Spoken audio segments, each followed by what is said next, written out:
በስመ አብ ወወልድ ወመንፈስ ቅዱስ አሐዱ አምላክ አሜን።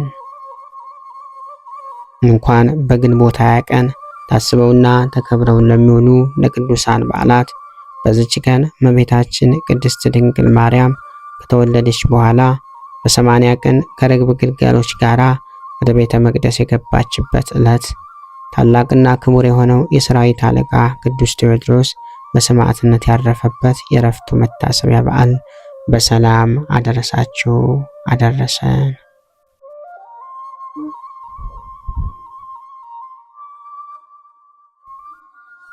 እመቤታችን ድንግል ማርያም ሐምሌ 20 በዚች ቀን እመቤታችን ቅድስት ድንግል ማርያም ከተወለደች በኋላ በ80 ቀን ከርግብ ገላግልቶች ጋር ወደ ቤተ መቅደስ የገባችበት ዕለት ነው። ለስም አጠራሯ ክብር ይሁንና እመብርሃን ድንግል ማርያም በዚች ቀን ወደ ቤተ መቅደስ ገብታለች። እመቤታችን ወደ ቤተ መቅደስ የገባችው ሁለት ጊዜ ሲሆን አንደኛ ዛሬ የምናከብረውና በተወለደች በ80 ቀኗ የገባችበት ዕለት ነው። ከግንቦት 1 ጀምረን እናስላው 80 ቀን ይመጣል። ኦሪት እንዳዘዘው ቅዱሳን ኢያቄምና ሐና ንጽሕት ሕፃን ድንግል ማርያምን ታቅፈው የርግብ ልጆች ወይም ግልገሎች ዋኖሱን ይዘው ወደ ቤተ መቅደስ ሄደዋል። ካህናቱ ዘካርያስና ስምዖን መጥተው በደስታ ተቀብለዋቸዋል። እመቤታችን ለወላጆቿ ማኅፀን የከፈተች በኩር ናትና በእግዚአብሔር ፊት አቅርበዋታል። ሁለተኛ ከ3 ዓመታት በኋላ እንደ ስዕለታቸው ወደ ቤተ መቅደስ ወስደው እግዚአብሔር ሰጥተዋት ተመልሰዋል። እግዚአብሔር ዛሬ ያልቃል ነገ ይደቃል የማይባለውን የድንግል እናቱን ፍቅር አብዝቶ ያድለን። በረከቷን በእኛ ላይ ጸንቶ ለዘላለሙ ይኖር።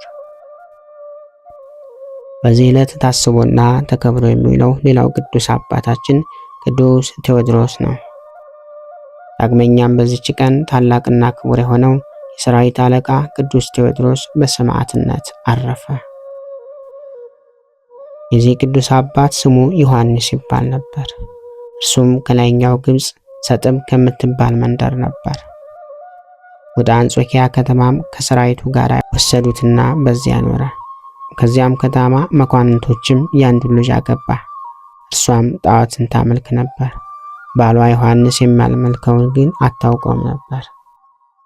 ከዚህ በኋላ ይህንን ቅዱስ ቴዎድሮስን በወለዱት ጊዜ እናቱ ወደ ጣዖቷ አቅርባ አምልኮቷን ታስተምረው ፈለገች። አባቱ ግን አስተወው። ስለዚህም ተቆጥታ ባሏ ዮሐንስን አባረረችው። ሕፃኑ ቴዎድሮስም በእናቱ ዘንድ ቀረ።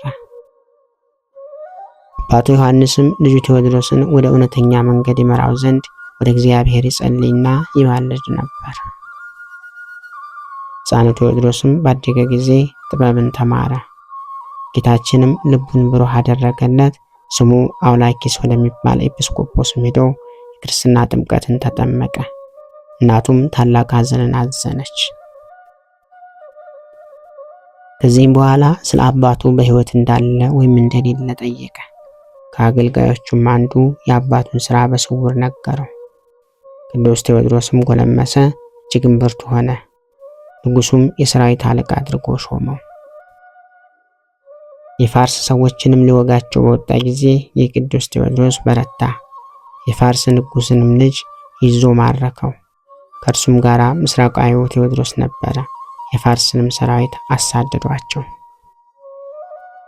ከጥቂት ወራቶችም በኋላ የፋርስና የበርበር ሰዎች በሮማውያን ላይ ተነሱ።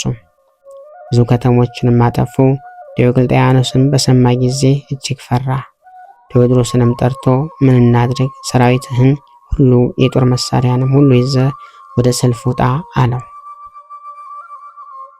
ቅዱስ ቴዎድሮስም እንዲህ ብሎ መለሰለት፣ አንተ የጦር መሳሪያህን ወስደህ ለአሽከሮች ስጣቸው። እኔ ክብር ይግባውና በፈጣሪ በጌታዬ በኢየሱስ ክርስቶስ እርዳታ እተማመናለሁና የጦር መሳሪያ አልሻም። እኔም ብቻዬን ወደ ጦርነቱ ሄዳለሁ። ከወታደሮቹም አንድ እንኳ ከእኔ ጋር አልወስድም። በእጄ ውስጥ ያለ ይህ ጦር የተቀመጥኩበትን ፈረስ ይበቃኛል አለው። እኔ ጋር የሚወጣ ፈጣሪ እርሱ ይረዳኛልና አለ። ንጉሡም እነሆ ጠላቶቻችን ወደ እኛ ቀርበዋልና የወደድከውን አድርግ አለው። በማግስቱም ቅዱስ ቴዎድሮስ ወደ ሰልፍ ወጣ። ንጉሱም የበርበርን ሰዎች ተወጋቸው ዘንድ ምን ኃይል አለህ አለው። እነርሱ ብዙ ወገኖች ናቸውና አለው። ቅዱሱም ለንጉሱ እንዲህ ብሎ መለሰላት፣ አንተ ከሰራዊትህ ጋር በዚህ ቁም፣ እኔ ወደ እነርሱ ብቻዬን እሄዳለሁ። በእነርሱ ላይ የሚደርሰውን ታያለህ። እኔ በእግዚአብሔር ኃይል እንደማጠፋቸው አውቃለሁና አለ። ከእነርሱም አንዱ እንኳ ወደ ቤቱ አይመለስም አለ። ንጉሱም አደነቀ፣ ከእርሱ ጋር ያሉትም አደነቁ። ከዚህ በኋላ ቅዱስ ቴዎድሮስ ወደ ጦርነቱ ብቻውን ሄደ። ንጉሱንም ከእርሱ ሩቅ በሆነ ቦታ ተወው። ወደ በርበር ሰዎችም ደርሶ ትዋጋላችሁ ወይስ በሰላም ወደ አገራችሁ ትመለሳላችሁ አላቸው። እነርሱም ካንተ በቀር ለሰልፍ የመጣና የምና ከማን ጋር እንዋጋለን አሉት። እርሱም ማንም ከኔ ጋር እንዲመጣ አልሻም፣ እኔ ብቻዬን በፈጣሪ ኃይል አጠፋቸዋለሁ አላቸው። ምናልባት ውሻ ልታባረር መጥተ ይሆናል። ከፈቀድክ ግን ወደ አንተ ይመጣ ዘንድ ከኛ ውስጥ አንዱን ምረጥና ሁለታችሁ ተጋጠሙ አሉት። ያን ጊዜም ቅዱስ ቴዎድሮስ ከፈረሱ ላይ ወረደና ፊቱን ወደ ምስራቅ መልሶ እንዲህ እያለ ጸለየ።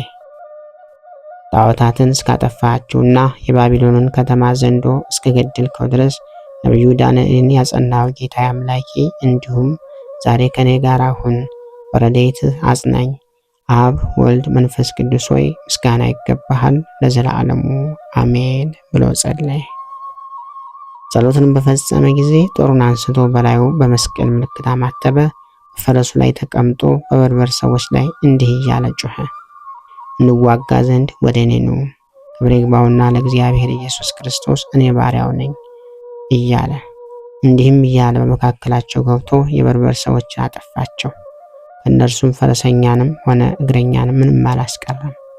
መኳንንቶቻቸውንም ቸብቸቦ ቆርጦ ወደ ንጉሱ አቀረበ። ንጉሱም ተቀበለው፣ ሰራዊቱም ሁሉ ሰገዱለት። የአንጾኪያም ከተማ ሰዎች ሁሉ ወጥተው የበርበርን አገር ማረኩ። አውኪስቶስ በሚባል አገርም ሰዎች የሚያመልኩት ታላቅ ዘንዶ ነበረ። ይበላቸውም ዘንድ በየዕለቱ ሁለት ሰዎችን ይሰጡት ነበር። 2 ልጆችም ያሏት አንዲት ክርስቲያናዊት መበለት ነበረች። እንዲበላቸውም ልጆቿን ወስደው ለዘንዶ አቀረቧቸው። በዚያን ጊዜም ቅዱስ ቴዎድሮስ ወደዚያ ሀገር ደረሰ። ያቺ መበለት በፊቱ ቆመች። ልጆቿን ወስደው እንዲበላቸው ለዘንዶ እንዳቀረቧቸው በእርሷ ላይ የሆነውን ሁሉ አልቅሳ ነገረችው። ክርስቲያን እንደሆነችም ባወቀ ጊዜ በልቡ ይህችን ሴት በድለዋታል፣ እግዚአብሔር ይበቀልላታል አለ። ወዲያውኑም ከፈረሱ ወረደና ፊቱን ወደ ምስራቅ መልሶ ጸለየ። ከዚህም በኋላ ወደ ዘንዶው ቀረበ። የከተማው ሰዎችም ሁሉ ወደ እርሱ ይመለከቱ ነበር። በጦሩም ወቅቱ ያንን ዘንዶ ገደለው። ርዝመቱም 24 ክንድ ሆነ።